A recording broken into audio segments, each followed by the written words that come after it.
Hello friends, welcome again आपके अपने YouTube channel doctor Sonal's tutorials पे। हम लोग को काफ़ी टाइम हो गया मिले हुए, बिकॉज 2 हफ्ते से मेरा कोई वीडियो अपलोड नहीं हुआ है। I am so sorry for that. बीच में आयुर्वेद कॉलेज के लेक्चर्स शुरू हुए थे, जो कि बीच में 2-3 हफ्ते हम नहीं कर पाए। अब वापस से दिवाली के बाद रीस्टार्ट होंगे। मोस्ट लाइकली नेक्स्ट थर्सडे हम लोग वापस एक लेक्चर करेंगे, जो कि अपलोड हो जाएगा। तो मैंने आज वो सीरीज़ उठाई है जिसको मैंने स्टार्ट किया था। अभी हम 2 वीडियोज़ सुन चुके हैं। एक था anatomy of uterus and cervix और एक था histology of uterus and cervix. तो आज हम एनाटॉमी ऑफ वेजाइना पढ़ेंगे। ओके, तो आई होप आप लोगों को ये दिख रहा हो, अदरवाइज मैं वैसे भी बताने वाली हूँ और यहाँ पर फोटोज आती रहेंगी तो आपको समझ में आ जाएगा कि मैं क्या बोल रही हूँ। ठीक है, तो सबसे पहले वेजाइना यानी कि योनि। ये क्या है? फाइब्रोमस्कुलर मेम्ब्रेनस कनाल है। कनाल क्यों है? क्योंकि काफ़ी लंबी होती है और वेजाइना बहुत ही इंपॉर्टेंट ऑर्गन है एक लेडी का, एक फीमेल का। तो ये फाइब्रोमस्कुलर मेम्ब्रेनस, क्योंकि इसमें सारी लेयर्स होती हैं। फाइब्रस भी लेयर होती है, सेल्स भी होते हैं, मसल्स भी होती हैं और मेम्ब्रेनस भी होती है। ठीक है, ये हम आगे डिस्कस करेंगे। एक्सक्रीटरी चैनल क्यों कहते हैं? एक्सक्रीटरी चैनल क्योंकि ये ओपनिंग है यूट्रस का टूवर्ड्स द आउटर एटमॉस्फेयर। यानी कि यूट्रस जो होता है, बच्चेदानी जो होती है, उसका मुंह होता है सर्विक्स, जो कि बाहर एटमॉस्फेयर में कैसे ओपन होगा, अपने सिक्रीशंस कैसे निकालेगा, वो होगा थ्रू वेजाइना। तो वेजाइना बेसिकली यूट्रस को वल्वा से कनेक्ट करती है, वल्वा के थ्रू बाहर के एटमॉस्फेयर से कनेक्ट करती है। तो female genital organs are open, right? They are connected with the outer atmosphere. Okay, so ये फाइब्रोमस्कुलर मेम्ब्रेनस कनाल है which connects the uterus with the introitus, and excretory channel है जिससे कि पीरियड्स का ब्लड और सिक्रीशंस बाहर आते हैं और बाद में बच्चा भी बाहर आता है। ठीक है, इसका फंक्शन क्या है? ऑर्गन ऑफ कॉप्यूलेशन है, सेक्सुअल ऑर्गन है, बहुत ज़रूरी होता है। जिन लड़कियों में वेजाइना बचपन से एब्सेंट होता है उनमें हम आर्टिफिशियल वेजाइना भी बनाते हैं, जिसको वेजाइनोप्लास्टी बोलते हैं। ठीक है, बर्थ कनाल है, ये सबको पता है, डिलीवरी यहीं से होती है। ठीक है, बच्चा बेसिकली वेजाइना इतना स्ट्रेचेबल होता है कि इतना बड़ा बच्चा 3, 3.5, 4 किलो का इतनी छोटी से वेजाइना से बाहर आ जाता है। ऑलराइट, कनाल का डायरेक्शन जो है, अगर हम ये देखें, ये अगर हॉरिजॉन्टल है, हॉरिजॉन्टल प्लेन है, तो कनाल का डायरेक्शन अराउंड 45 डिग्रीज होता है। तो ये वेजाइना है। ठीक है, इस पे सर्विक्स ऐसे सिट करता है और उसके बाद ये जो एंगल हमने लास्ट टाइम भी पढ़ा था, ये एंगल यूट्रस का है और ये एंगल वेजाइना का है। तो ऑलमोस्ट 90 डिग्री होता है। ठीक है, तो ये होता है एंटी वर्जन। अगर यूट्रस एंटीवर्टेड है, यानी कि यहाँ पर ब्लैडर है, ये ब्लैडर है, यूट्रस आगे की तरफ झुका हुआ है तो एंटीवर्टेड है, जो कि एंगल 90 डिग्री है। और अगर यूट्रस अगर पीछे की तरफ झुका हुआ है, रेक्टम की तरफ, तो फिर वो रेट्रोवर्टेड हो जाएगा। तो angle between the vaginal axis and the uterine axis is 90 degree. और ये वाला एंगल, ये यूट्रस है और ये सर्विक्स है। अगर सर्विक्स देखें तो करीब करीब वेजाइना के एंगल से ही होता है, थोड़ा सा तिरछा होता है। तो ये वाला जो एंगल है, ये एंटी फ्लेक्शन का एंगल है, जो कि हम ऑलरेडी फर्स्ट लेक्चर में देख चुके हैं। यूट्रस और सर्विक्स के बीच का जो एंगल होता है वो एंटी फ्लेक्शन होता है, जो कि 135 के अराउंड होता है। ओके, तो कनाल का डायरेक्शन हो गया अपवर्ड्स एंड बैकवर्ड्स। तो जब इरेक्ट पोस्चर में कोई लेडी खड़ी है, अगर वो खड़ी हुई है स्टैंडिंग पोजीशन में, तो हॉरिजॉन्टल से उसका वेजाइना 45 डिग्रीज पे डायरेक्टेड होगा। Long axis of vagina lies parallel to the plane of pelvic inlet. Obviously, pelvic inlet यानी कि जो हम बोन पढ़ेंगे, जो pelvic bones हैं, उनका जो इनलेट होता है वो हल्का सा ऊपर की तरफ होता है। तो ये जो एंगल ऑफ वेजाइना है, इनलेट यहीं से क्योंकि बच्चा निकलता है, तो पूरा बर्थ कनाल इसी एंगल में होता है। तो इसका जो एंगल वेजाइना का है वो बर्थ कनाल यानी कि pelvic इनलेट के एंगल से बिल्कुल पैरेलल होगा, तभी बच्चा आराम से निकल पाता है। ठीक है, डायमीटर यानी कि विड्थ। अब आप देख रहे हैं इंट्रोइटस बाहर से बहुत छोटा होता है, अंदर आते आते वेजाइना फैल जाता है। तो अगर ऊपर का डायमीटर देखें तो अराउंड 2.5 सेंटीमीटर होता है, जो कि सबसे ज़्यादा वाइड होता है, क्योंकि यहाँ पर आके सर्विक्स इसको पेनिट्रेट करता है, बच्चेदानी का मुंह इसको आके परफोरेट करता है। तो यहाँ पर ये सबसे चौड़ा होता है। तो यहाँ पर अराउंड 2.5, ये करते करते यहाँ पर जस्ट अबाउट 1.5 रह जाता है। तो around twice of this diameter is the upper diameter. तो लोअर डायमीटर का ऑलमोस्ट ट्वाइस होता है अपर डायमीटर, जहाँ पर ये सबसे ज़्यादा वाइड होता है। ओके, देन यूनिफॉर्म कैलिबर नहीं है, ये हमने पढ़ लिया। पोस्टीरियर वॉल इसकी ज़्यादा लंबी है, ये आपको दिख रहा है, ये है एंटीरियर वॉल और ये है पोस्टीरियर वॉल। तो पोस्टीरियर वॉल आपको दिख रही है ज़्यादा लंबी है, क्योंकि ये सर्विक्स से पीछे की तरफ अटैच्ड है। यहाँ पर सर्विक्स थोड़ा नीचे से अटैच्ड है, यानी कि attachment of vagina in cervix posteriorly थोड़ा हायर अप है। तो ये वाली जो हमको लेंथ मिलती है ज़्यादा बड़ी होती है, ये लेंथ छोटी होती है। तो अराउंड 11 सेंटीमीटर यानी कि 4.5 इंच पीछे की तरफ और आगे वाली 3 इंच यानी कि 9 सेंटीमीटर। ये सर्जरी के समय जब हम वेजाइनल हिस्टेरेक्टमी करते हैं या एब्डोमिनल हिस्टेरेक्टमी करते हैं और वेजाइना को हम कोशिश करते हैं कि वेजाइना की लेंथ कम ना हो, उस समय काम आता है। जिससे कि पेशेंट जिनकी हिस्टेरेक्टमी हो चुकी है, बच्चेदानी निकल चुकी है, उनको सेक्सुअल एक्टिविटी में दिक्कत ना हो। ओके, ये तो हो गई लेंथ। अब आते हैं anterior and posterior walls. Normally जब हम कट सेक्शन देखते हैं वेजाइना का तो वो इस तरह से दिखता है, एच फॉर्म में दिखता है, क्योंकि बिकॉज एंटीरियर और पोस्टीरियर वॉल दोनों आपस में मिली हुई होती हैं। जो लोग प्रैक्टिस कर रहे हैं ऑलरेडी, जिन्होंने लेडीज़ को इंटरनली एग्जामिन किया है या गायनेकोलॉजिस्ट को देखा एग्जामिन करते हुए, आपने देखा होगा स्पेकुलम डालते हैं, स्पेकुलम को बंद बंद ऐसे डालते हैं, है ना, ट्रांसवर्स सेक्शन। अभी मैं हाथ में अगर स्पेकुलम होता तो दिखाती आपको, उसको डालते हैं फिर धीरे से उसको खोलते हैं। खोलते क्यों हैं? क्योंकि एंटीरियर और पोस्टीरियर वॉल्स ऐसे जुड़ी हुई होती है, उनको खोलना पड़ता है। खोलते हैं तब जाके हमको सर्विक्स दिखता है, ठीक है। तो वेजाइना का एंटीरियर एंड पोस्टीरियर वॉल ऐसे खोलना पड़ता है, तो स्पेकुलम डाल के उसको खोलते हैं। तो ये जब आप डालते हैं तो बेसिकली इस पोजीशन में डालते हैं। ये एच शेप जो है, ये एंटीरियर और पोस्टीरियर वॉल दोनों चिपकी हुई हैं, तो यहाँ पर आप स्पेकुलम अंदर डालते हैं और फिर उसको ऐसे खोल देते हैं, तो ये एंटीरियर पोस्टीरियर वॉल को दूर कर देता है। लैटरल वॉल्स दूर दूर रहती है, लैटरल वॉल स्टिफ होती है, ठीक है। कारण मोस्ट लाइकली ये है कि सर्विक्स क्योंकि पेनिट्रेट करता है, तो सर्विक्स की वजह से जो लैटरल 2 वॉल्स हैं, लेफ्ट एंड राइट, वो दूर दूर रहती हैं, वो आपस में जुड़ी हुई नहीं रह सकती, तो वो दूर रहती हैं, ठीक है, स्टिफ रहती है, इसलिए एच शेप होता है। अब आते हैं फॉर्निसेस। फॉर्निसेस क्या होते हैं? वेल, जब सर्विक्स इसको पेनिट्रेट करेगा ऐसे करके, तो वेजाइना, अब ये वेजाइना है तो ये एंटीरियर फॉर्निक्स बन जाएगा, या पोस्टीरियर फॉर्निक्स बन जाएगा, और इधर 2 लैटरल फॉर्निक्सेस बन जाएंगे, ठीक है। तो आप ये सोचिए कि जैसे मान लीजिए ये सर्विक्स है और इसने वेजाइना को ऐसे पेनिट्रेट कर दिया, तो पेनिट्रेट कर दिया तो एंटीरियरली, पोस्टीरियरली और लैटरली ये 4 इसकी पॉकेट्स बन गई, ठीक है। अब ये पॉकेट कितनी बड़ी है डिपेंड करेगा सर्विक्स की लेंथ पे। तो जब प्री प्यूबर्टल लेडी है, यानी कि बच्ची है, अभी उसको प्यूबर्टी शुरू नहीं हुई है, उसकी बॉडी में ईस्ट्रोजन की कमी है, तो छोटा सा सर्विक्स होता है, इतना सा सर्विक्स होता है, बाहर की तरफ दिखता है। तो फॉर्निक्स की लेंथ कम हो गई, पॉकेट जो बनी है वो छोटी हो गई, तो एंटीरियर, पोस्टीरियर, लैटरल सब छोटे हो गए। इसी तरह से पोस्ट मेनोपॉजल लेडी में भी सर्विक्स छोटा सा रह जाता है, धीरे धीरे वो इतना छोटा सा रह जाता है, दिखता ही नहीं है, वेजाइना से एकदम फ्लश हो जाता है। तो ऐसे में फॉर्निक्स बहुत छोटे रह जाते हैं। बट एक रिप्रोडक्टिव लेडी जो कि अपनी रिप्रोडक्टिव एज ग्रुप में है, जिसको बच्चे हो रहे हैं, उसका सर्विक्स काफ़ी चौड़ा होता है, तो उसकी पॉकेट्स बड़ी बड़ी बनती है, एंटीरियर, पोस्टीरियर, लैटरल फॉर्निसेस काफ़ी बड़े बड़े बनते हैं, ठीक है। तो ये डिपेंड करेगा लेंथ ऑफ द सर्विक्स पे। और फॉर्निसेस के लिए because projection of the cervix is at the top of the vagina, vagina का जो ऊपर वाला पोर्शन है टॉप, उसको वॉल्ट बोलते हैं, VAULT।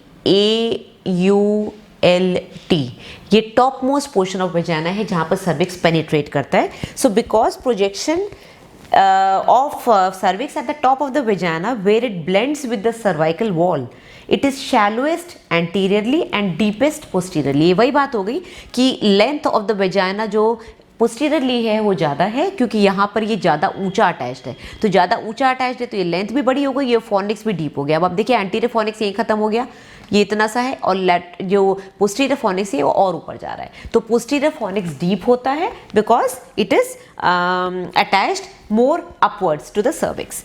Depth will depend upon the development of exocervix, यानी कि पोर्शियो वेजाइनालिस, जो कि मैंने अभी बताया, जो पोर्शियो वेजाइनालिस है, जो एक्सोसर्विक्स, जो पार्ट ऑफ द सर्विक्स जो वेजाइना में दिखता है उसको एक्सोसर्विक्स बोलते हैं, उसकी लेंथ पे डिपेंड करेगा फॉर्निक्स कितने डीप है। ऑलराइट, अब आते हैं ट्रांसवर्स फोल्ड्स। वेजाइना में कभी भी आप अगर हिस्ट्रोस्कोपी करते हुए देखेंगे अपनी डॉक्टर को, या कॉल्पोस्कोपी करते हुए देखेंगे, जो बड़े बड़े कैमराज होते हैं जो उसको मैग्नीफाई करते हैं, या फिर नॉर्मली पेशेंट को लिटाएंगे, तो वेजाइना स्मूथ नहीं होता है, उसमें फोल्ड्स होते हैं, इट फील्स लाइक फोल्ड्स। और कई बार पेशेंट जो बहुत ज़्यादा परेशान होते हैं या बहुत ज़्यादा अपने लिए बहुत कॉन्शियस हैं, वो आके बोलेंगे भी कि मैम मुझे लगता है मुझे दाने हो गए हैं, मुझे लगता है मुझे कुछ अंदर कोई गांठ बन रही है, कुछ हो गया, कुछ गड़बड़ है। तो बेसिकली फोल्ड्स बहुत प्रोमिनेंट होते हैं, वो इस तरह के जो वेजाइना के अंदर जो फोल्ड्स होते हैं ऐसे ऐसे प्रोमिनेंट होते हैं, ट्रांसवर्स फोल्ड्स होते हैं। ये ट्रांसवर्स फोल्ड्स प्राइमीज, यानी कि जिनको एक बार भी बच्चा नहीं हुआ, नली पैराज, उनमें ज़्यादा कॉमन होते हैं। मल्टी पैराज में क्योंकि वेजाइना काफ़ी स्ट्रेच हो चुका है, इतना बड़ा बच्चा निकाल चुका है, तो ये फोल्ड्स जो है ऑब्लिटरेट हो जाते हैं, ये इतने क्लियरली नहीं दिखते हैं, ना फील होते हैं, ठीक है। अब इनका काम क्या होता है, ये सरफेस एरिया को बढ़ाते हैं। तो जब वेजाइना को जब स्ट्रेच होना होता है बच्चे को निकालने के लिए, तो ये फोल्ड्स काम आते हैं, क्योंकि ये फोल्ड्स में स्किन होती है अंदर, तो एक्स्ट्रा स्किन है जो फोल्ड हो गई है, तो ऐसे करके खुल जाते हैं और वेजाना चौड़ा हो जाता है। सेक्सुअल एक्टिविटी के समय भी इतना छोटा सा वेजाना इतना चौड़ा हो जाता है, ठीक है। तो बेसिकली ट्रांसवर्स फोल्ड्स का क्या काम है कि डायलेट करते हैं during coitus and during delivery. Alright, 3 सल्काए होते हैं एंटीरियर वॉल में। अगर आप इस फोटो में देखें, जैसे कि ये दिखा रहे हैं हम लोग कि जब पेशेंट को एग्जामिन करते हैं तो प्रॉपर एनाटॉमी क्या होती है, तो यूरेथ्रा होता है, क्लाइटोरिस होता है, यहाँ पर क्लाइटोरिस होता है, उसके जस्ट नीचे यूरेथ्रा होता है, फिर इस तरह से सल्काए होते हैं एंटीरियर वॉल में, और फिर यहाँ पर आके इंट्रोइटस होता है। तो ये जो सल्काए होते हैं इनको डिवाइड किया गया, अलग अलग नाम दिए गए हैं। एक होता है सब मिएटल सल्कस, जो कि मिएटस के जस्ट ऊपर होता है, उसके 3-4 सेंटीमीटर ऊपर, करीब 3-4 सेंटीमीटर ऊपर सेकंड ट्रांसवर्स सल्कस होता है, जहां पर कि ब्लैडर और यूरेथ्रा, यानी कि जो यूरिनरी ब्लैडर है और इसका जो यूरेथ्रा, ये आपस में ब्लेंड करते हैं। यहाँ पर एक सल्कस बनता है और एक सल्कस बनता है जब वेजाइना और ब्लैडर आपस में ब्लेंड करते हैं। तो ब्लेंडिंग वाले एक ये सल्कस हो गया, एक ये सल्कस होगा, और एक जस्ट इसके जो मीटर्स जहाँ ये खुलता है ओपनिंग उसके ऊपर हो गया। तो 1, 2 और 3, ये 3 सल्कस होते हैं, 1, 2 और 3। ये हो गया सबमिएटल, ये हो गया ट्रांसवर्स, और इसका नाम है ब्लैडर सल्कस, यानी कि junction of bladder and vagina. तो ये एंटीरियर वॉल में बड़ी क्लियरली दिखते हैं, जो सर्जरी करते हैं लोग उनको पता है। अब रिलेशंस पे आते हैं। रिलेशंस हमने यूट्रस और सर्विक्स के भी पढ़े थे। इसी तरह से सबसे पहले आपको बता दूं, पाउच ऑफ डगलस हमने पहले भी पढ़ा था, ये आपको दिख रहा है क्लियरली फोटो में। पाउच ऑफ डगलस ऐसे करके लटकता है, ये पाउच है, ठीक है।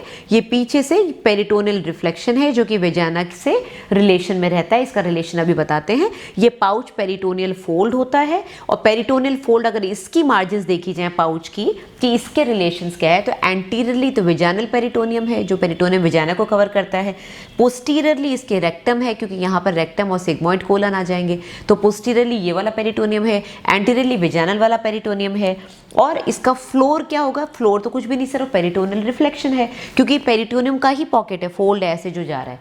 तो बेसिकली फ्लोर में पेरिटोनियल फोल्ड आ गया, आगे आ गया peritoneum which covers the vagina, और पोस्टीरियरली आ गया peritoneum that covers the rectum and the sigmoid colon, ठीक है। ये तो हो गया आपका पाउच ऑफ डगलस, जिसको कि यूट्रो रेक्टल पाउच भी कहते हैं, because utero and rectal pouch है, ठीक है। अब आते हैं वेजाइना के रिलेशंस एंटीरियरली।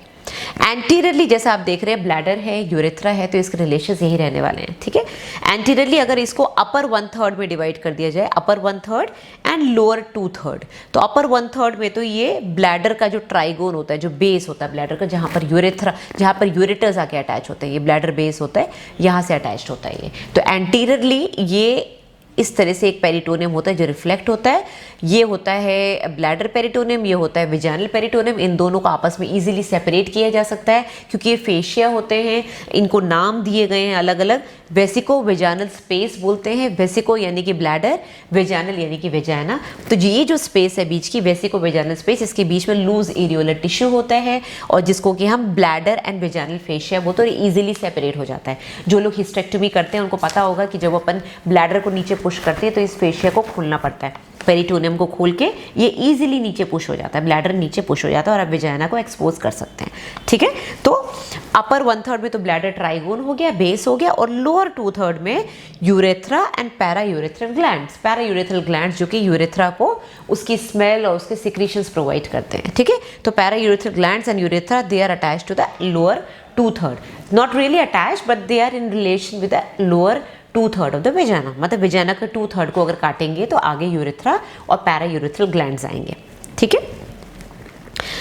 पैरायूरेथ्रल ग्लैंड्स का lower half is firmly embedded with its wall, ठीक है। तो जो लोअर हाफ है वेजाइना का, वो यूरेथ्रा से एकदम फर्मली एम्बेडेड होता है। जब आप देखेंगे, जब आप पेशेंट को कैथेटराइज करते हैं, या फिर कभी आप जब वेजाइनल हिस्टेक्टोमी करके यूरेथ्रा को डायसेक्ट करते हैं, तो आपको पता चलेगा कि यूरेथ्रा का जो लोअर पोर्शन है वो वेजाइना से एकदम फर्मली अटैच्ड है। उसको सेपरेट करने में बहुत ब्लीडिंग होती है, ठीक है। उसके बीच में लूज एरियोलर टिश्यू नहीं होता है। अब आते हैं पोस्टीरियर रिलेशंस पे। तो पोस्टीरियरली जैसे मैंने बताया, अपर 1/3 इतना पोर्शन पाउच ऑफ डगलस के रिलेशन में होता है, यहाँ तक पाउच लटकता है, और इस पाउच में हर्निया बन सकता है, इस पाउच में बावल के लूप्स आ सकते हैं, और ये कल्डोसेंटिसिस के लिए बड़ा कॉमन साइट है, ये हम बाद में डिस्कस करेंगे। नीचे से नीडल डाल के हम वेजाइना को परफोरेट करके इस फ्लूइड में, जो पेरिटोनियल फ्लूइड है एब्डोमिनल कैविटी में एंटर कर सकते हैं, ठीक है। और साथ ही में इंटेस्टाइन को भी हम कभी कभी डैमेज कर सकते हैं, उसको रप्चर कर सकते हैं या फिर परफोरेट कर सकते हैं, ठीक है। So this is very important pouch, very very important. यहाँ तक कि अगर पेशेंट को कहीं कैंसर है यूट्रस का या फैलोपियन ट्यूब्स का या ओवरी का, तो पाउच में जो फ्लूइड इकट्ठा होता है उसको भी सेंटिसिस करके यानी कि एस्पिरेट करके मैलिग्नेंट सेल्स के लिए चेक किया जा सकता है। तो पाउच ऑफ डगलस बहुत इंपॉर्टेंट रोल प्ले करता है। तो पोस्टीरियर 1/3 ऑफ वेजाइना का रिलेशन होता है पाउच ऑफ डगलस से, पोस्टीरियर अपर 1/3, ठीक है। देन आते हैं मिडिल 1/3। मिडिल जो 1/3 है वो उसमें एंटीरियर रेक्टल वॉल आ जाती है, रेक्टम की वॉल आ जाती है। तो ये जो पोस्टीरियर अपर 1/3 पाउच हो गया, लोअर 1/3 में रेक्टम आ गया, और जो नीचे वाला जो 1/3 है that is with the anal canal. Anal canal आ जाएगी, यानी कि रेक्टम का जस्ट जो लोअर पोर्शन है जहाँ से पॉटी निकल के एनस में आती है, तो वहाँ पर वेजाइना लोअर 1/3 एनल कनाल के साथ रिलेशन में होगा, जिसके बीच में पेरिनियल बॉडी होगी। पेरिनियल बॉडी का डैमेज अगर हो जाता है डिलीवरी के समय, तो पेशेंट को लिवेटर एनाई मसल्स की एक्सरसाइज बताते हैं, कीगल्स एक्सरसाइजेस बताते हैं। पेशेंट को पेल्विक फ्लोर रिपेयर भी करना पड़ जाता है कई बार, उसकी प्रोलैप्स होने के चांसेस ज़्यादा बढ़ जाते हैं, उसको यूरिनरी इनकॉन्टिनेंस और रेक्टल इनकॉन्टिनेंस के चांसेस बढ़ जाते हैं, बिकॉज पेरिनियल बॉडी बहुत इंपॉर्टेंट रोल प्ले करती है इस पूरे स्ट्रक्चर को, इस पूरे पेल्विक स्ट्रक्चर को मेंटेन करने के लिए। पेशेंट की स्ट्रेंथ जो पेल्विक मसल्स की उसको मेंटेन करने के लिए हम बाद में डिस्कस करेंगे, ठीक है। तो lower 1/3 of the vagina is in relation with the anal canal, जिसके के बीच में पेरिनियल बॉडी बैठी हुई होती है, ठीक है। अब आते हैं हम लैटरल वॉल्स पे। ओके, रिलेशंस हमने एंटीरियर पोस्टीरियर पढ़ लिया, अब हम लैटरल वॉल्स पे आते हैं। लैटरली क्या है, वेजाइना के लैटरली क्या है? वेजाइना के लैटरली अपर 1/3 में, तो इसमें दिखा नहीं पा रही हूँ क्योंकि डायग्राम बहुत खिंच हो गया है। तो अगर मान लीजिए ये देखें, एंटीरियर पोस्टीरियर हमने डिस्कस कर लिया, तो लैटरली क्या है? लैटरली अगर देखेंगे तो अपर 1/3 में पेल्विक सेल्यूलर टिश्यू है, पेल्विक जो कि ब्लैडर, जो कि फ्रंट में ब्लैडर है, तो ब्लैडर को सेपरेट करने के लिए जब आप सेपरेट करेंगे तो सिर्फ आगे से नहीं साइड से भी सेपरेट करेंगे। तो अपर 1/3 में ब्लैडर का जो पेल्विक लूज एरियोलर टिश्यू वो है, जिसको कि ईजिली सेपरेट किया जा सकता है। और इसमें साथ में base of the broad ligament भी है, यानी कि इस फ्रंट में ब्लैडर है और यहाँ पर आपने ब्रॉड लिगामेंट पढ़ा था, यूट्रस के जो दोनों साइड के जो लीफ टाइप फोल्ड्स होते हैं पेरिटोनियम के, उसको ब्रॉड लिगामेंट बोलते हैं। तो ब्रॉड लिगामेंट का जो लोअर पोर्शन है वो यहाँ पर अटैच्ड होता है, इस रिलेशन में होता है, और इसके अंदर यूरेटर भी है, इसके अंदर यूट्राइन आर्टरी भी है। और जब हम हिस्टेक्टोमी करते हैं, जब हम सर्विक्स को काटते हैं और यहाँ से स्टिच लगाते हैं वेजाइना में, तो जस्ट इसके 2 सेंटीमीटर लैटरली यूरेटर रन करता है, which is a very important point for any surgeon to know, because अगर आप यूरेटर को डैमेज कर दोगे या फिर वेजाइना के साथ स्टिच कर दोगे तो पेशेंट को फिस्टुला बन सकता है। तो अपर वन जो लैटरल वॉल का जो अपर 1/3 है, that is in relation with the base of the broad ligament. Base of the broad ligament में यूट्राइन आर्टरी और यूरेटर बहुत पास होते हैं। यूरेटर उसको, यूट्राइन आर्टरी यूरेटर को जस्ट ऐसे क्रॉस करती है, और वो बिल्कुल ये वाला लेवल होता है जहां पर आप सर्विक्स काट के वेजाइना को स्टिच लगा रहे हैं, जस्ट 2 सेंटीमीटर ऊपर और लैटरली। ओके, देन आते हैं मिडिल थर्ड। मिडिल थर्ड जो होता है वो लिवेटर एनाई मसल्स, जो कि बहुत ही स्ट्रॉन्ग पेल्विक फ्लोर मसल्स हैं, उसके साथ अटैच्ड होता है वेजाइना, ठीक है। और लोअर 1/3 में बल्बो कैवर्नोसस, यानी कि जहां पर सेक्सुअल एक्टिविटी शुरू होगी, बल्बो कैवर्नोसस, वेस्टिबुलर बल्ब्स, जितनी भी ये मसल्स हैं जो कि ऑर्गेज्म प्रोवाइड करती हैं या फिर सेक्सुअल एक्टिविटी के समय कॉन्ट्रैक्ट करती हैं, क्लाइटोरिस को कॉन्ट्रैक्ट करवाती हैं, क्लाइटोरिस को ब्लड सप्लाई भी देती है, ब्लड सप्लाई हम बाद में डिस्कस करेंगे। एंड साथ में इसमें बार्थोलिन ग्लैंड्स भी होते हैं, जो बार्थोलिन सिस्ट बनती है वेजाइना के जस्ट बाहर वाले पोर्शन में, लेबिया पे बनती है, लेबिया के इनर पोर्शन में। तो यहाँ पर bulbo urethral glands, bulbo cavernosus muscles and vestibular bulbs, तो लोअर 1/3 उससे अटैच्ड होता है, ठीक है। तो वेजाइना में जो सिक्रीशंस हैं, जो स्मेल है, वो इसकी वजह से होती है। Then we come to the layers. Layers from within outwards, 4 layers होती हैं। एक तो होती है अंदर का म्यूकस कोट, जो आपको वेजाइना का पिंकिश कलर दिखता है, that is because of the mucous membrane, ठीक है। तो वेजाइनल म्यूकोजा, जिसको कि जब हम एपिजियोटमी देते हैं, जब पेशेंट की डिलीवरी होती है, जैसे कि आप फोटो में देख सकते हैं, तो जब डिलीवरी होती है तो सबसे पहले म्यूकोजा को स्टिच करते हैं, उसके बाद आता है नीचे सब म्यूकस लेयर। सब म्यूकस लेयर के नीचे आता है मसल, जिसको कि हम अच्छे से स्टिच करते हैं 2 या 3 लेयर्स में, डिपेंडिंग पेशेंट का कितना थिकनेस है मसल का। और लास्ट में आता है फाइब्रस कोट, जो कि सबसे नीचे वाला लेयर होता है, जो कि नहीं कटता है एपिजियोटमी में। अगर एक कट जाता है तो बहुत ब्लीड करेगा, क्योंकि इसमें बड़े बड़े ब्लड वेसल्स होते हैं और फोसाज होते हैं, इस्चोरेक्टल फोसाज होते हैं, तो बहुत डीप चलेगा हम एपिजियोटमी में, ठीक है। तो अब हम डिस्कस करते हैं मस्कुलर कोट को थोड़ा सा डिटेल में। मस्कुलर कोट को अगर हम डिटेल में डिस्कस करें तो ये बेसिकली बेसल क्यूबॉइडल सेल्स होते हैं, इंटरमीडिएट प्रिकल सेल्स होते हैं, और आई जस्ट होप इस कैमरे में दिख रहा हो, नहीं दिख रहा है तो कोई बात नहीं, basal cuboidal cells, intermediate prickle cells और सुपरफिशियल कॉर्निफाइड सेल्स। जब बच्ची पैदा होती है तो शुरू के 10 से 15 दिन तक उसके अंदर माँ की ईस्ट्रोजन का हार्मोन होता है, ठीक है। तो माँ का जो ईस्ट्रोजन हार्मोन होता है वो बच्चे के अंदर एक्ट करता है। तो शुरू में ये तीनों लेयर्स बड़ी डिस्टिंक्ट होती हैं, स्ट्रैटिफाइड लेयर्स होती है, इतनी सारी खूब सारी लेयर्स होती है, क्योंकि ईस्ट्रोजन का काम है कि प्रोलिफरेशन कराए सेल्स का। तो basal cell, intermediate cell, superficial cornified cell सारे दिख रहे होते हैं। 15 दिन बाद जब बच्ची सारा यूरिन के अंदर सारा हार्मोन निकाल देती है और उसके अंदर खुद का हार्मोन नहीं बन रहा है, क्योंकि जब तक वो 12-14 साल की नहीं होती, प्यूबर्टी में नहीं आती, उसके अंदर ईस्ट्रोजन की कमी रहेगी, उस समय उसमें सिर्फ बेसल क्यूबॉइडल सेल्स दिखते हैं, क्योंकि ना ईस्ट्रोजन है ना प्रोजेस्टेरोन है। जो सुपरफिशियल कॉर्निफाइड सेल्स है वो ईस्ट्रोजन की वजह से ग्रो करते हैं, इंटरमीडिएट प्रिकल सेल्स प्रोजेस्टेरोन की वजह से ग्रो करते हैं। तो जब बच्ची 14-15 दिन की हो जाएगी, टिल प्यूबर्टी, जब तक उसके हार्मोन्स लो हैं, तब तक सिर्फ बेसल क्यूबॉइडल सेल्स रहेंगे, ठीक है। बेसल सेल्स का ये काम है कि जब सुपरफिशियल कॉर्निफाइड सेल्स शेड हो जाते हैं या खराब हो जाते हैं या रीसाइक्लिंग होती है, तो बेसल सेल्स ही कन्वर्ट होते हैं सुपरफिशियल कॉर्निफाइड सेल्स में, और ईस्ट्रोजन ये काम करता है, ठीक है। तो मेनोपॉज लेडीज में और जो लड़कियां प्यूबर्टी से पहले हैं उनमें सिर्फ बेसल क्यूबॉइडल सेल्स और कुछ 1-2 सिंगल लेयर ऑफ म्यूकस जो कोट है वही रहेगा। तो सेल्स की थिकनेस जो लेयर है एपिथेलियम की वो कम रहती है, ठीक है। फिर आते हैं सब म्यूकस लेयर पे। सब म्यूकस लेयर जो है वो लूज एरियोलर वैस्कुलर टिश्यू है, इसमें वैस्कुलर टिश्यू होता है और ये इरेक्टाइल टिश्यूज होते हैं, क्योंकि इसमें ब्लड वेसल्स हैं। तो जब पेशेंट को ऑर्गेज्म आता है सेक्सुअल एक्टिविटी से समय, तो यही लेयर है जिसके अंदर जो ब्लड वेसल्स वो डायलेट होते हैं और ऑर्गेज्मिक फीलिंग लाते हैं, इरेक्टाइल फंक्शन लाते हैं, ठीक है।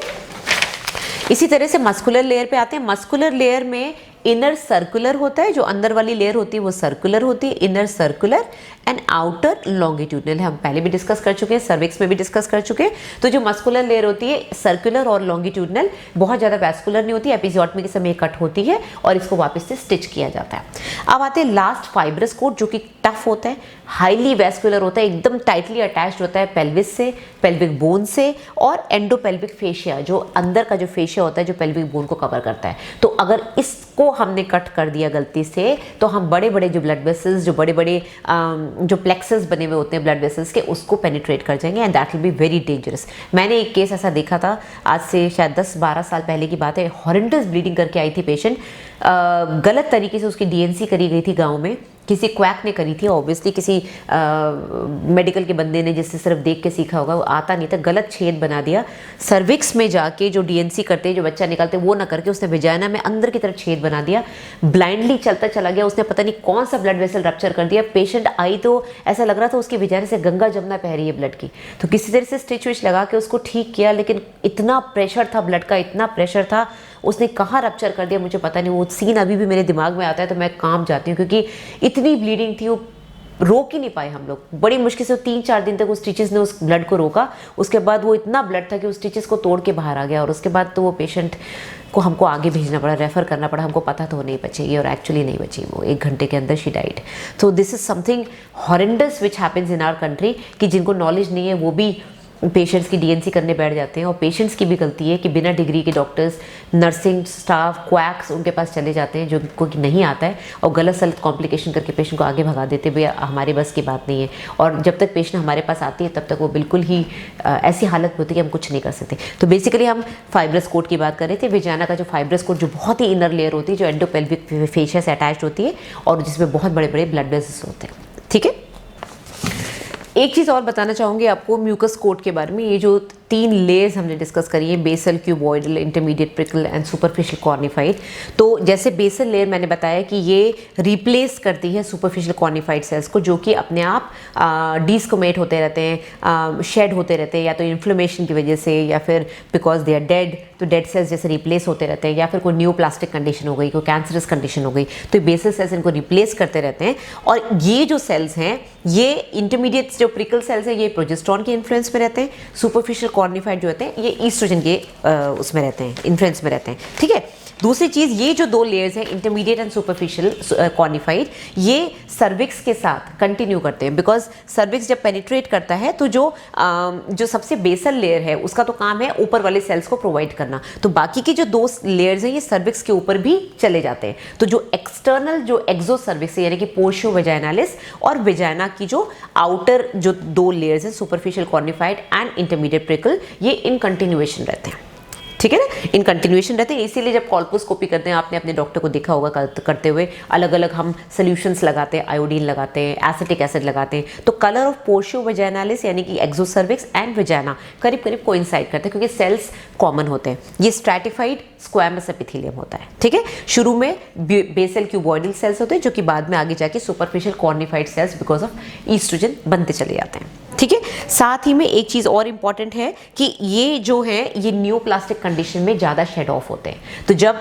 बेसल सेल्स की रिक्वायरमेंट ज़्यादा होती है, कब होती है, जब या तो इन्फ्लेमेशन हो रहा है जिसकी वजह से ऊपर के सेल्स बार बार शेड ऑफ हो रहे हैं, या फिर कैंसरस चेंजेस आ रहे हैं जिसकी वजह से ऊपर के सेल्स खराब हो रहे हैं, ठीक है। अब हम आते हैं ग्लैंड्स के बारे में। वेजाइना में कौन से ग्लैंड्स होते हैं?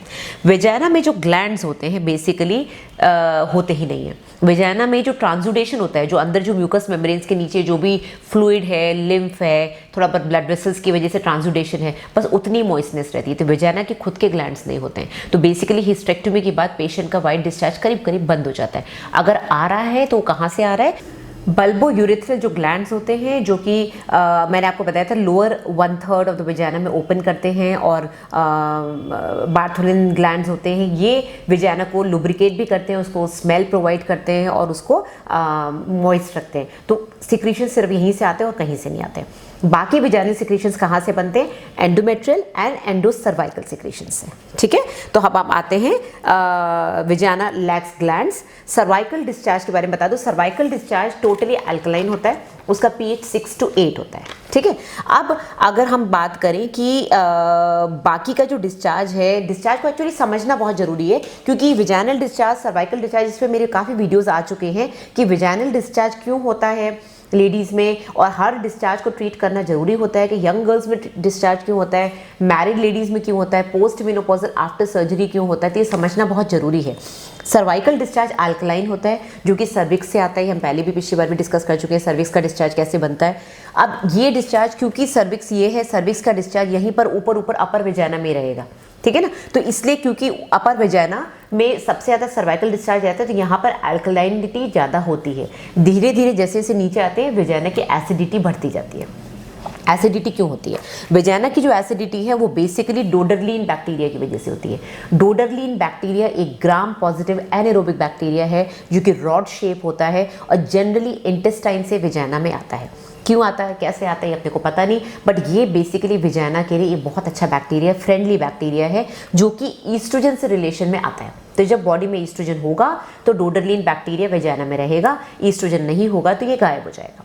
तो जब बच्चा पैदा होता है, लड़की पैदा होती है, तो शुरू में 10 से 15 दिन उसके अंदर माँ का हार्मोन तो होता है, ईस्ट्रोजन होता है, इसीलिए सुपरफिशियल कॉर्निफाइड सेल्स होते हैं, और इन दोनों cells intermediate prickle and superficial cornified cells में ग्लाइकोजन होता है। ये बहुत इंपॉर्टेंट है आपकी जानने के लिए। Glycogen content of these 2 cells is very important for the vagina to be acidic. और साथ में हम जो बाकी टेस्ट करते हैं कॉल्पोस्कोपी वगैरह में, जो हम कलर टेस्टिंग करते हैं, शिलर्स टेस्ट वगैरह करते हैं, ये सारे ग्लाइकोजन की वजह से हैं। तो ग्लाइकोजन इन दोनों सेल्स में होता है। ईस्ट्रोजन की वजह से डोडरलीन बैक्टीरिया इस ग्लाइकोजन पे एक्ट करता है और इसको लैक्टिक एसिड में कन्वर्ट कर देता है। लैक्टिक एसिड में कन्वर्ट करने की वजह से वेजाइना एसिडिक होता है, वेजाइना का pH एसिडिक होता है। एसिडिक pH की वजह से वेजाइना में ताकत होती है, क्योंकि ये ओपन टू एटमॉस्फेयर है, इन्फेक्शन के चांसेस बहुत ज़्यादा होते हैं, इसलिए एसिडिक एनवायरनमेंट की वजह से बैक्टीरिया ग्रो नहीं कर पाते। बहुत ही कम बैक्टीरिया इसमें होते हैं, जैसे ये डोडरलीन बैक्टीरिया है। इसी तरह से 1-2 बैक्टीरिया और हैं जो कि बहुत कॉमनली देखे जाते हैं, जो कि फ्रेंडली बैक्टीरिया है वेजाइना में। अभी हम बताते हैं अब सिक्रेशंस में क्या क्या होता है। तो ये बैक्टीरिया वेजाइना को सेफ रखते हैं। जहाँ वो बैलेंस बिगड़ा, जो फ्रेंडली बैक्टीरिया अगर वो कम हो गए और अनहेल्दी बैक्टीरिया ज़्यादा आ गए, तो फिर पेशेंट को इन्फेक्शन हो जाता है, ठीक है। तो आपको ये जानना बहुत जरूरी है कि वेजाइनल सिक्रीशन कैसे बनता है। जनरली सर्वाइकल सिक्रीशन होता है, थोड़ा बहुत एंडोमेट्रियल सिक्रीशन होता है, और थोड़ा बहुत बार्थोलिन ग्लैंड्स का सिक्रीशन होता है। ऑलराइट, तो डोडरलीन बैक्टीरिया मैंने आपको बता दिया। प्यूबर्टी से पहले ये गायब हो जाता है। ये 10-15 दिन शुरू में रहता है बर्थ के बाद, जब माँ का ईस्ट्रोजन लेवल होता है बच्चे के अंदर, उसके बाद ये प्यूबर्टी तक गायब रहता है। प्यूबर्टी के बाद ये वापस अपीयर होता है थ्रू आउट रिप्रोडक्टिव लाइफ, और मेनोपॉज के बाद वापस गायब हो जाता है। तो अगर वेजाइनल पीएच की बात करें तो डोडरलीन बैक्टीरिया मैंने आपको बताया कि ये इन सेल्स पे एक्ट करता है, स्पेशली जो डीस्क्वेमेटेड सेल्स होते हैं, जो ऑलरेडी स्क्वेमेट हो गए हैं, उन पे एक्ट करके जो वेजाइना में लूज सेल्स पड़े हुए हैं उनमें ग्लाइकोजन को ये लैक्टिक एसिड में कन्वर्ट कर देता है। ऑलराइट, तो अब अगर हम बात करें पीएच की तो 6 to 8 प्यूबर्टी के पहले रहता है, यानी कि प्यूबर्टी से पहले अल्कलाइन पीएच होता है वेजाइना का। तो वेजाइना की जो पावर होती है ऑर्गेनिज्म से लड़ने की, माइक्रो ऑर्गेनिज्म, वो कम होती है। इसी तरह से पोस्ट मेनोपॉज में जब ईस्ट्रोजन खत्म हो जाता है तो ये सेल्स भी थिन हो जाते हैं, स्ट्रैटिफाइड लेयर से सिंगल 2 लेयर रह जाते हैं, तो इनकी इम्यूनिटी कम हो जाती है, लड़ने की शक्ति पैथोजन से कम हो जाती है, एसिडिक एनवायरनमेंट कम हो जाता है, खत्म हो जाता है, 6 to 8 हो जाता है, इसलिए इन्फेक्शंस ज़्यादा होते हैं। ठीक है, रिप्रोडक्टिव एज ग्रुप में पीएच होता है 4.5, क्योंकि उस समय ईस्ट्रोजन बहुत हाई होता है। प्रेगनेंसी के समय ईस्ट्रोजन प्रोजेस्टेरोन बहुत ज़्यादा हाई होता है, ठीक है ना, हार्मोन बहुत ज़्यादा हाई होता है, तो उस समय जो पीएच है वो और भी कम होता है, बहुत ज़्यादा एसिडिक होता है, 3.5 होता है।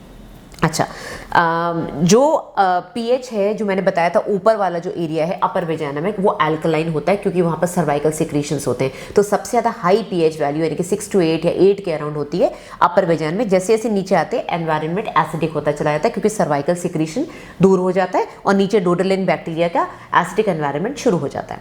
जब सर्वाइकल सिक्रीशंस बढ़ जाते हैं because of erosion, because of infection, what ever, तो फिर वेजाइना का पीएच कम होता चला जाता है। पीएच कम होने की वजह से, एसिडिक एनवायरनमेंट ना मिलने की वजह से बैक्टीरिया ग्रो करना शुरू हो जाते हैं। तो आपने देखा होगा ज़्यादातर पेशेंट्स जो वेजाइना इन्फेक्शन लेकर आते हैं उनका सर्वाइकल डिस्चार्ज बहुत ज़्यादा होता है। ठीक है, तो these two are interrelated. Discharge ज़्यादा होगा, इम्यूनिटी कम होगी क्योंकि अल्कलिनिटी बढ़ जाएगी, एसिडिटी कम हो जाएगी और बैक्टीरिया ग्रो करना शुरू कर देंगे। अनहेल्दी बैक्टीरिया, ट्राइकोमोनास, क्लैमिडिया, ये सब ग्रो करना शुरू कर देते हैं। ओके, अब सिक्रीशंस में क्या क्या होता है, इसके कंटेंट्स क्या होते हैं, ये मैंने आपको बता दिया कहाँ से आता है। कंटेंट्स में जनरली जो रिसाइकल्ड जो सेल्स होती हैं, जो डिस्क्वेमेटेड सेल्स होते हैं, जो कि डेड सेल्स होते हैं, जो कि बॉडी निकाल देती है बाहर, सेल्स हो गया, टिश्यू डेब्रिस हो गया जो कि अनवांटेड है, वो सारा डेब्री जाके मेंस्ट्रुअल ब्लड में होता है। एंडोमेट्रियल सेल्स जो शेड ऑफ हो जाते हैं, तो ये शेडेड सेल्स होते हैं।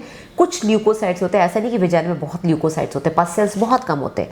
हेल्दी बैक्टीरिया होते हैं जिसमें कि डोडरलिन आ गया, और एक और बैक्टीरिया मेंशन्ड है क्लोस्ट्रीडियम वेल्शाई, जो कि बहुत ज़्यादा क्वांटिटी में दिखता है। ये 2 हेल्दी बैक्टीरिया है, बाकी जो अनहेल्दी हैं, ट्राइकोमोनास हो गया, या फिर जो कि बैक्टीरियल वेजिनोसिस कॉज करता है, क्लेमीडिया हो गया, गोनोरिया हो गया, ये सारे अनहेल्दी बैक्टीरिया। कैंडिडा जो फंगल इन्फेक्शन है बड़ा कॉमन है, जब जब इम्यूनिटी कम होगी तो कैंडिडल इन्फेक्शन हो जाता है। तो these are certain contents of the vagina, vaginal secretion. साथ ही में लैक्टिक एसिड काफ़ी ज़्यादा होता है जो कि 0.575% की वैल्यू में होता है। इलेक्ट्रोलाइट्स होते हैं, कुछ प्रोटीन्स होते हैं, तो ये कंटेंट्स होते हैं वेजाइनल सिक्रीशंस के। ठीक है, फिर आते हैं ग्लाइकोजन कंटेंट। ग्लाइकोजन कंटेंट मैंने बताया था आपको कि बहुत इंपॉर्टेंट है, इन दोनों सेल्स में होता है, और इस ग्लाइकोजन को अलग अलग तरीके से रिएक्ट किया जाता है। डोडरलिन बैक्टीरिया इसको लैक्टिक एसिड में कन्वर्ट करता है। आयोडीन सोल्यूशन अगर आप वेजाइना के अंदर लगाएंगे तो जो अपर वाला पोर्शन है जो सर्विक्स के आसपास है वो एकदम डार्क ब्राउन हो जाएगा, और जो बाहर वाला सर्विक्स है एक्सो सर्विक्स, पोर्शियो वेजाइनालिस, वो भी एकदम डार्क ब्राउन हो जाएगा, क्योंकि ग्लाइकोजन जो है वो रिएक्ट कर जाता है आयोडीन के साथ और एकदम डार्क ब्राउन कलर का हो जाता है। और इस टेस्ट को बोलते हैं शिलर्स टेस्ट। बहुत इंपॉर्टेंट टेस्ट है, इसके बारे में आपको पूछा जा सकता है। कॉल्पोस्कोपी जो करते हैं, जो बच्चेदानी के मुंह का जो चेक करते हैं सर्विक्स का, टू चेक फॉर कैंसर या फिर एबनॉर्मल लीजन्स, वो सबसे ज़्यादा इस टेस्ट को यूज़ करते हैं। जहाँ भी इन्फ्लेमेशन होगा, जहाँ पर ये सेल्स गायब हो जाएंगे ग्लाइकोजन कंटेनिंग सेल्स, वहाँ पर आयोडीन नेगेटिव यानी कि शिलर्स टेस्ट नेगेटिव हो जाएगा, and that will be pathological, that is suspicious. It can be cancerous, it can be precancerous, it can be infective, it can be anything which is not normal, abnormal. ठीक है, तो शिलर्स test आपको पता होना चाहिए। Glycogen content सबसे ज़्यादा lowest होता है, हाईएस्ट होता है फॉर्निसिस में, ऊपर की तरफ, क्योंकि उस समय वहाँ पर सेल थिकनेस और ईस्ट्रोजन कंटेंट सबसे ज़्यादा होता है। तो ये जो आपके जो सेल्स हैं इंटरमीडिएट एंड सुपरफिशियल सबसे ज़्यादा होते हैं।